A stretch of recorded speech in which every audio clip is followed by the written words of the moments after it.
Okay, hey everybody, welcome to another episode of On the Wrist from Off the Cuff. Today we have another update for you from the brand Seiko. Of course, a little bit about them. They were founded back in 1881. They're, of course, Japanese in origin, but now have factories throughout Asia. They actually cover all market segments from very entry level to very high end.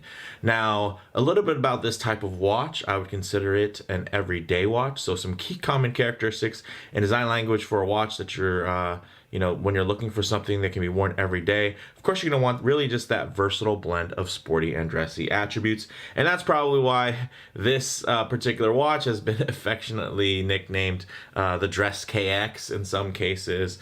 Some say the 5K Explorer. But nonetheless, it's a very versatile piece, right? Obviously, it has that basic case shape of the beloved SKX line. As far as the SKX 007 and the SKX 009. But what was actually very popularized by modders was to put a smooth bezel on there. But Seiko, in their infinite wisdom, not only put a smooth bezel on there, they actually also shrunk it down quite a bit. So this thing actually wears a lot closer to an alpinist.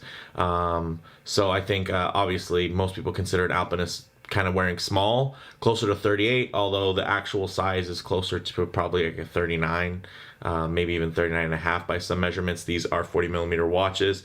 And really my point of revisiting the strap version after just reviewing the braceleted model is to really kind of compare and contrast the very minor difference of that bezel. One is brushed, one is polished, but they actually do have accents of each on both.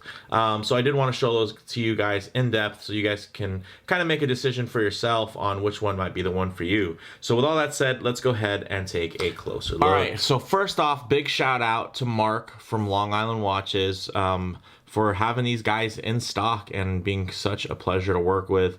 Obviously I'm not affiliated with the Long Island Watch team in any way, but as a consumer, I have to say that I'm very impressed, obviously, with their customer service, and I've bought from their site all along the way within my watch collecting journey. And of course, they do keep up on Seikos. They understand that obviously they have a huge market share, and they are able to get some really cool pieces in just like this. So we previously were checking out the black dial, matte black dial there, as you can see on bracelet. It does have that polished bezel. Then here we actually have the on strap model that comes with a brushed bezel. It actually has, as you can see, a nice little beveled chamfer there that adds some visual play.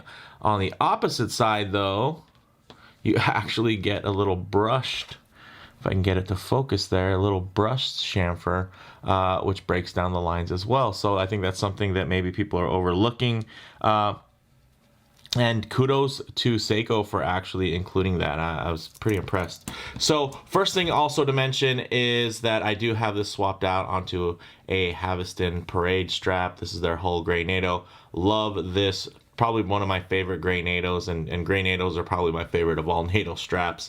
So this thing is absolutely gorgeous. Very traditional in setup in that it does have the double pass there, but it's modern in that it has the sliding keeper, and they actually made it a little bit shorter, so there's not so much extra tongue hanging out. For me, with a 7¼ inch wrist, one of my big issues is I really need it to be long enough to fold back in or short enough not to have all this access tail. But I did want to show you guys the factory branded Seiko strap here. Really nice, kind of that tubular nylon. Not bad at all. It's just obviously in comparison to a premium kind of seatbelt style, of course this is going to feel quite pedestrian in comparison, but you can see the clasp is nicely signed. If I can get it to, there we go. So nicely signed from Seiko, so kudos to them for that. And obviously a very decent piece, and you can see lengthwise it's actually pretty close, so not that much longer, so maybe not enough for me to have anything to tuck back in, but not so overly long to where I'm sorry, I shouldn't say that, but basically it's still somewhat in the sweet spot, because although this is a fixed keeper there, so it does kind of limit the play when it comes to looping that back around and folding the tongue underneath. But anyways, guys, so before I get too much into kind of the cross comparison between these two, I did want to highlight this model because it's, you know, it's its first time officially on the channel. You have seen it, of course, if you follow me on Instagram. I have really focused on this one for a little bit because it's just a really cool piece. I love the dial. It actually pairs super well. Let me grab off camera real quick. Super well with another pickup of mine. This SBDC 101. Look at that, guys. This is what a pair this is, right? So these go together really well. Very similar tone in that dial. Similar, you know, obviously much higher level of execution, higher tier watch here, being not only a Pro Specs watch, but an upper tier Pro Specs watch. Versus here, you know, your basic Seiko 5. But one of the nice things is, of course, Seiko, they're known obviously for their case finishing and whatnot and their case quality. So you know, even within the lower range, you can see quite a nice striking family resemblance. Both of them quite gorgeous. And you know, maybe if you really love this dial, this can tide you over for now. And then honestly, this dial is probably gonna be pretty moddable. Probably able to drop this particular dial into another model with a black bezel, and there you go, right? So I did want to bring that in real quick. This is gorgeous. Thank you guys for the support for the review of this model, but let me pull that off camera for now and actually show one more comparable that I really, really enjoy within this particular space that I don't think too many people really think about, but they probably should, because what we have here is my Monta Triumph, one of my favorite watches that I own, period. One of my favorite, I won't even say one of my favorite micro brand watches. This is just one of the finest timepieces that I've ever experienced, and I love it, and I'm so happy to have it within my collection. But if you take a look here, guys, although they are different when it comes to the actual tone and whatnot, they have a lot of similarities. When you look at this brushed bezel, although it's brushed, you know, in a different direction, that little bevel there, that little pop, that shine, you get something similar here as well. You see that high polished bevel that comes around. So, and also they're very similar when it comes to kind of the size, the scale, even kind of the use case, right, as being more of an everyday piece, more of like a kind of field watch, go anywhere, do anything use case, versus being dedicated to something specifically to specialize in. It's really more of a jack of all trades. And then, you know, I think obviously the Monta looks great as well on a NATO, but for me, this bracelet is just too good to really, I mean, it's so good, you can see that I even have wear marks on it. Oh no, dreaded wear marks. And you guys have seen my watches, they're pretty much all in pristine condition, because I put them in such heavy rotation and, you know, rarely wear them for more than, you know, 1 or 2 times in a week. The fact that this Monta shows wear just tells you that I wore it pretty much daily for quite a bit, because it's just that good. So I go in a little spurts with this watch, but I did want to show you guys that because they do have a certain similarity. So maybe while you're saving up for a Monta, you can kind of please the beast a little bit with this little number here. So I'll go ahead and pull that now off of camera for you guys and get into the down and dirty here, guys. So SRPE 61, really nice with the gray, and then we got the black dial, right? And then really the main thing that's different here is just the bezel. And then of course, in particular, these, you know, the 2 choices, you have the matte black dial and you have a sunburst dial. For me, I think the sunburst dial plays really well off of that brushed bezel. So if you are going to go for either a sunburst blue or one of the other color options that are out there, I think the sunburst and the brush works out really well. I think for the matte black, of course, the brushing looks good as well, but I think that polish really just gives a little bit of pop because it's otherwise quite a flat experience, especially if you're going to wear it on the factory bracelet. Of course, if you're just going to wait for Strapcode to come out with a really great bracelet, then yeah, that's smart too. And in that case, I would just say go ahead and kind of default to the on strap model. Because this bracelet, you know, is quite tinny, quite hollow, and really just bare bones. You can see it does. I mean, it has an improvement on your typical hollow end link there. If you can see, they have the tabs that are actually contoured now directly to fit, so they are easier to fit back in. So one of the things I had issues with you know, your basic hollow end links is once you pull them off, it's really hard to get them to realign the right way. So it's nice to see that Seiko really wanted to get some use out of, you know, these drilled lug holes here and really create something that's a strap monster that can go easily back on the factory bracelet. Although I'm definitely looking forward to seeing what type of aftermarket options eventually become available. As far as this goes, you know, for me, the black and steel, it definitely has more of that kind of Explorer-esque look.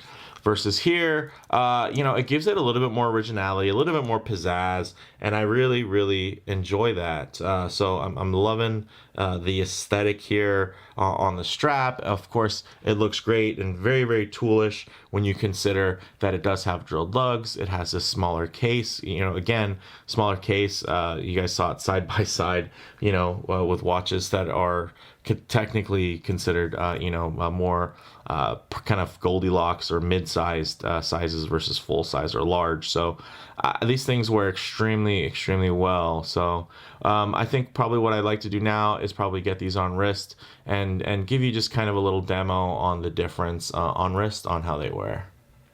All right, guys, as you can see on my 7¼ inch wrist, you may have seen this on before in the previous review, but it wears quite nicely and quite clean, wraps on the wrist really well. Up close, even with a lot of distortion, it honestly doesn't look that much bigger.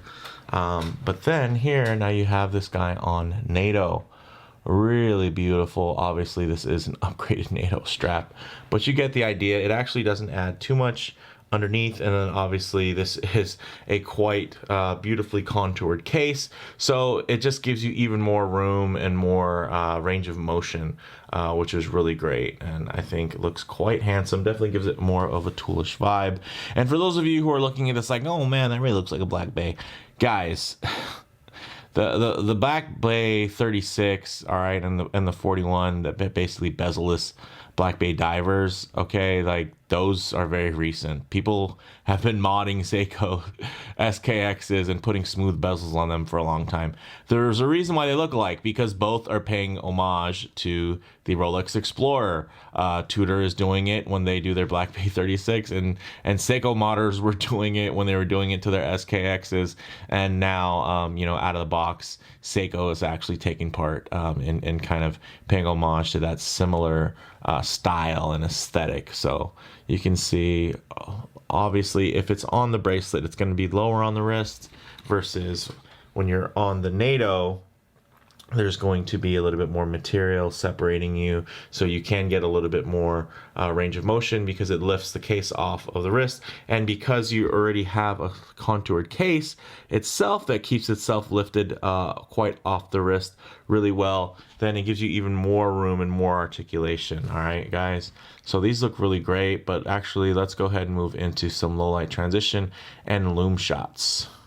All right, we'll go ahead and hit the lights. As you can see, really no difference when it comes to the Loom at all. But one thing I do also like to do within here is actually do some low light transition, because you're not always going to be out in the middle of a field, you know, out in direct sunlight. Sometimes you're going to be transitioning in and out of a building and out of your vehicle, whatever it might be, you know, maybe walking underneath a tree, getting some shade. And what these low light transitions do is it really gives you an idea of, one, how the colors are going to render in less than optimal lighting, as well as you can pay attention to some of those finishing items, because the finish, the brush, the polish, the transitions, the sharpness, a lot of that can get washed out when it comes to you know, obviously the bright studio lighting, but here you get, I can put some harsher lighting conditions there, really high contrast stuff. So you can really take a look at that brushing. You can see it's nothing luxurious. I mean, obviously not compared to the Monta Triumph I had pulled on there earlier, but you know, it's pretty uniform. You can watch the light kind of glide across those links there and across the top of the lugs. And then of course on the bezels, you can see the way that the light plays from that angle, and you can also see that these dials are quite legible. Of course, you get great orientation very easily as well while you're in the dark. So closing thoughts on here, guys, on the wrist, these of course are very sporty yet very compact, very similar to the way the Alpinist wears. This is definitely, for me anyway, the closest thing to a poor man's Alpinist, quote unquote, that you can get. I think there's obviously going to be some more variations out there that could kind of fit the bill, but for me, the way that these wear, kind of the shape, the stoutness that they have, you know, for me, it really just calls back to the Alpinist, which I enjoy. I think they're great watches. I own like 3 of them: the blue, the black, the new black SRP, not SRP, but Prospex Alpinist, and then also, of course, the original. Gosh. Oh, what's the nomenclature for the original, guys? I know some of you are screaming it through right now. I'm gonna rewind my brain. Green dial Alp SARB 017. Bam! In your face. Those of you who doubted me. So anyways, yeah, so I have all the Alpinists. I love them. They're great. But I think this has also a lot of crossover appeal from that aspect. I think it's a handsome watch, obviously kind of in its own right, and I think it holds its own. It's hacking, hand windable, 100 meters of water resistance. It has you know, a display case back, you know, it's mechanical, so you know, it has a lot of cool attributes on its own, even if you're not like huge into Seiko. Model variations go, of course, there's the blue dial, black dial, or the gray dial, and you can get those on bracelet or on NATO. And really the only difference between those dials, they're all pretty much the same. The only difference is if it comes on the bracelet, it will have kind of the polished bezel, and then if it comes on the strap, then it will have the brushed bezel. But there are also other options as well. Like you have these two-tone options that can be in either rose gold or yellow gold options on bracelet, as well as a black gilt dial option on bracelet, which actually looks really, really good as well. So that's a tough one.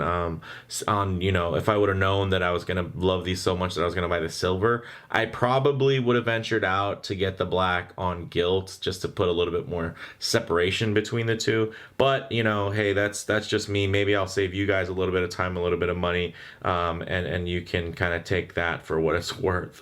As far as comparable models go, you know, on the higher end, yeah, it's a touch of Explorer and Black Bay 36. But you know, on the affordable end, you know, it's tough, and size also, size-wise, right? I think it compares really well with many other types of everyday watches. You know, I think a lot of people will jump in, oh, well, you can get these and that and all these specs, and you know, and watches are more than just an amalgamation of all of the specs, right? Because there's tons of watches that have amazing specs that nobody wants, and then there's watches where people have all these, you know, issues with, and they pick apart, and they're just like, if only this, if only that, whatever. I mean, come on, guys, the Speedmaster Man on the Moon doesn't even have a hacking seconds feature, so come on.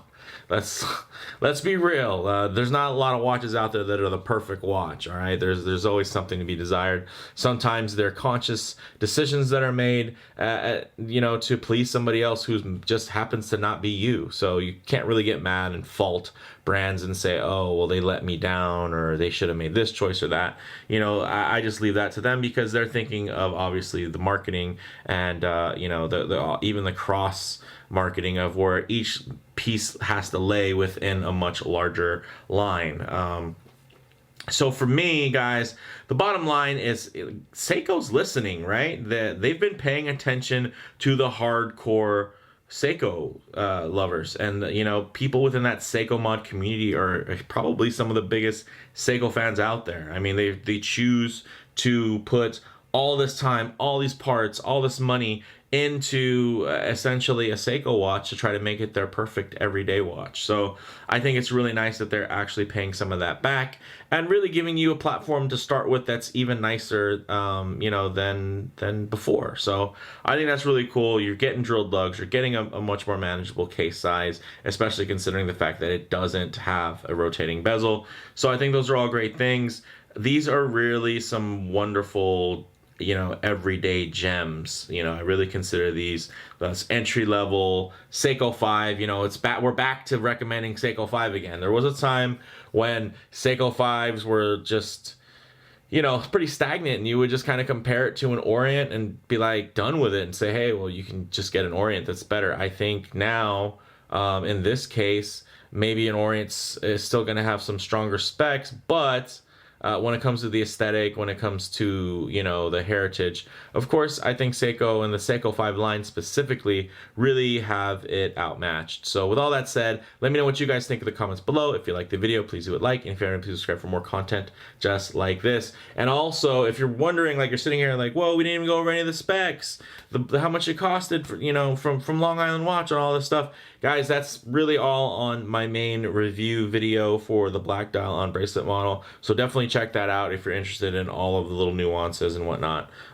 You know, to find out, hey, these are 100 meters water resistance, 40 millimeter diameter, 11.7 millimeter height, 44.4 lug to lug, all that, right? So if you really want to get into the weeds with it, 20 millimeter lug width, drilled lugs, you know, I'm pretty sure we covered everything else. The movement, of course, is a Seiko in-house movement 4R36, which is basically a hacking hand windable version of the 7S26, and kind of the bottom of the barrel in the 4, you know, as far as I guess hacking hand windable movements go. Then you move up to the 6R movements, and then 6L, 8L, 9S from there. So with all that said, again, thanks for listening.